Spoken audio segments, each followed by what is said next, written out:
বর্তমান পরিস্থিতিতে অনেকটাই স্বাভাবিক রয়েছে বাংলাদেশ, এমনটাই জানালেন বাংলাদেশ থেকে চিকিৎসা করতে আসা এক নাগরিক। বাংলাদেশের নাগরিক মোহাম্মদ মঞ্জুরি কবির জানান, গতকাল পর্যন্ত অনেকটাই উত্তপ্ত ছিল, তবে আজ থেকে অনেকটাই স্বাভাবিক রয়েছে বাংলাদেশ। আমরা বাংলাদেশ থেকে চিকিৎসার জন্য যাচ্ছি চেন্নাইতে।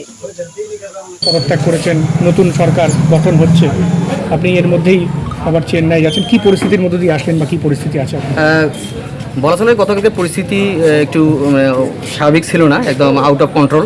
দেন টুডে আজকে হচ্ছে স্বাভাবিক, অনেকটাই ভালো, স্বাভাবিকভাবেই আমাদের বিশেষ করে সেনাবাহিনী ক্ষমতা হাতে নেওয়ার পরে একটু স্বাভাবিক পরিস্থিতি হয়েছে এবং জনগণ যে পরিস্থিতি তৈরি করছিল সেটা স্বাভাবিক হয়ে আসছে এবং আগের মতোই বলা চলে যে যেভাবে আগের মতো দেশ ছিল বা স্বাভাবিকভাবে চলছে এইভাবে চলতেছে। একটু অনেকেই বলছে যে এরপর হয়তো গণতন্ত্র থাকবে না, বা গণতন্ত্র কী আপনার এখন অনুভূতি বলা চলতেছে যে আসলে গণতন্ত্র থাকবে না কেন, একটা দেশের গণতন্ত্র ছাড়া দেশ চলতে পারে না। সেই হিসাবে এত একটু ভায়োলেন্ট হয়েছিল, সেটা হয়তো অবশ্যই স্বাভাবিক হবে এবং ইভেন স্বাভাবিক হওয়ার চেষ্টা করতেছে। আমরা চাই যে গণতন্ত্র ফিরে আসুক পুনরায়। জি, আমরা চাচ্ছি যে গণতন্ত্র আবার পুনরায় ফিরে আসুক।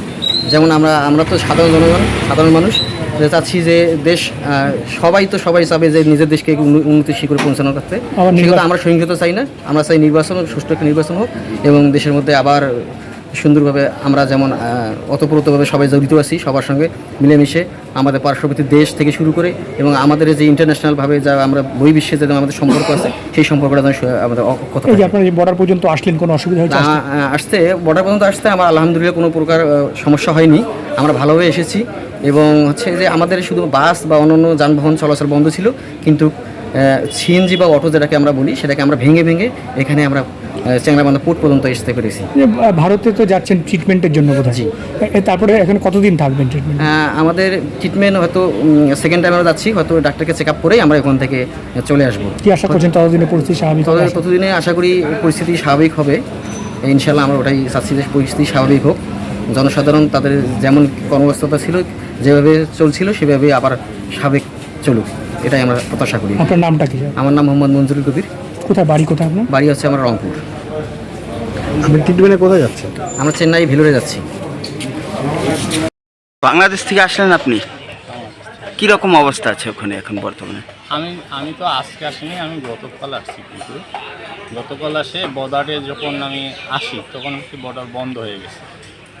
এই অবস্থায় আমি কিছু দেখিনি, কিছু মানে বাংলাদেশে কোনো খারাপ ক্রিয়া শুনিনি।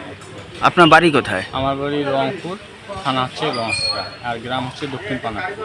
ও, আপনি বাড়ি ফিরে যেতে এসছেন এখানে? না, আমি বাংলাদেশ থেকে আসছি, রংপুরে যাবো আর কি, ভারতে ঢুকি। গতকালই এসেছেন? গতকাল অবস্থা কীরকম দেখে এসেছেন? গতকালে আমি যখন আসি তখন আমার তো গ্রামে আমি ভালোই দেখে আসছি। তারপর বাড়িতে আর কথা হলো? হ্যাঁ, বাড়িতে আর কথা হয়েছে বাড়ির লোকের সাথে?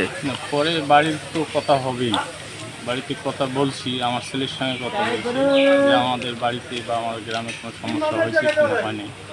ছেলে বললো না, আমাদের গ্রামে এরকম কোনো সমস্যা হয়নি। যাই হোক, বাংলাদেশের এই রকম অবস্থা, কতটা চিন্তিত এটা নিয়ে? বুঝলাম না, বাংলাদেশের এই রকম অবস্থা চলছে বর্তমানে, কতটা চিন্তিত বিষয়টা নিয়ে? আমরা তো যেহেতু জাতিতে হিন্দু, একটু হলেও স্বাভাবিক চিন্তিত থাকাই স্বাভাবিক নয় কি? কি নাম আপনার? মনোরঞ্জন মহন্ত। থেকে আসলাম। কি পরিস্থিতি ওখানে? বাংলাদেশের পরিস্থিতি ভালো না। আমাদেরকে অনেক কয়টা ছেলে আমাদেরকে আটকাইছে, আবার আমার 1,000 টাকাও নিয়েছে, আর না টাকা না দিলে আমার বই পুড়ি দেয়।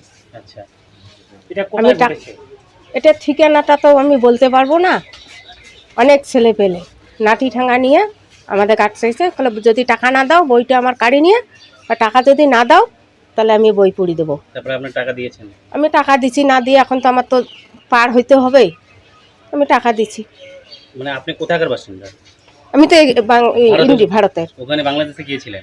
কিসের জন্য গিয়েছিলেন? ঘুরতে গেছি। তো মানে এই পরিস্থিতির মধ্যে ফিরতে হলো আর কি। আর কি, আমার ভিসার মেয়াদ শেষ হবার ধরছে, বৃহস্পতিবারে আমার মেয়াদ শেষ, এই জন্য আমি আসলাম। ফেরার সময় অসুবিধা হয়েছে আর কি? হ্যাঁ, ফেরার সময়। কি হয়েছে, কি আপনাকে কি বলা হয়েছে? ওই যে আমাকে বলে, হিন্দুরা তুমি পালাচ্ছ, দাঁড়ান। এই তো আমরা দাঁড়াচ্ছি, দাঁড়ার পরে বলে কেন পালাবেন কেন পালাবেন কেন? না আমরা পালাই না, আমি পাসপোর্ট বইটা দেখাছি, দেখেন বইটা আমার কোন ঠাকার, বাংলাদেশের না ভারতের, বইটা দেখেন। বইটা দেখলো, দেখার পরে বইটা আমার হাত থেকে কাড়ি নিল। কাড়ি নেওয়ার পরে এখন বলতেছে টাকা দাও, না তো আমি বই পুড়ি দেবো। তখন কোথায় আত্মীয় বাড়িতে গিয়েছেন? আমি ভিন্ন জগৎ, চন্দনের হাট। দেশে ফিরে এখন ফিরতে পারলেন, কেমন লাগছে? এখন ভালো লাগছে। যতক্ষণ ভিতরে যতক্ষণ আমার যে আত্মীয়র ঘর আগে দিয়ে বেড়াচ্ছে, আমরা যতক্ষণ বাড়ি পৌঁছে নেই অতক্ষণ একটা টেনশন থাকবেই। কি নাম এখন আপনার? মতি অধিকারী, কোথায় বাড়ি এখানে? নেপাল বর্ডারের কাছে।